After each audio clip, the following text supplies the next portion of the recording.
So this sounds great. Partners sound wonderful. Boy, what could go wrong with this? Let's take a look at partnership risks. Now, everybody talks about all the great things that can happen in partnerships, and large companies partner all the time. Let me start with the large company partnership risks.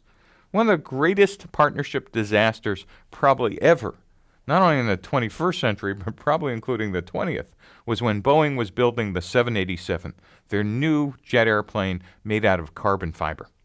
And not only was it a unique technology advance, but at the same time, they decided to do something that no other airline manufacturer had ever done. What they decided to do was, instead of Boeing now building all the parts, they were going to outsource all the manufacturing risk to a series of partners spread around the world.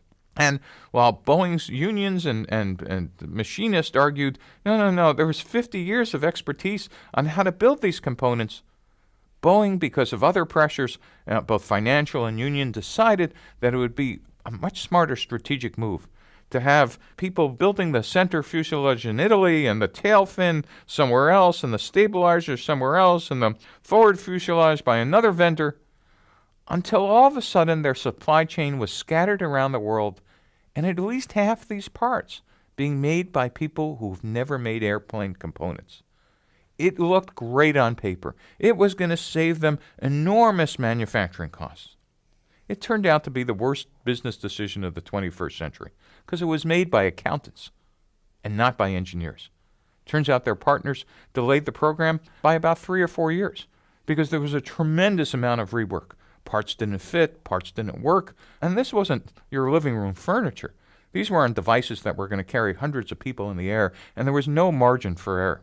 Turns out Boeing actually had to go buy back a good number of these manufacturers and bring back their expertise and oversight, which they assumed wouldn't be necessary.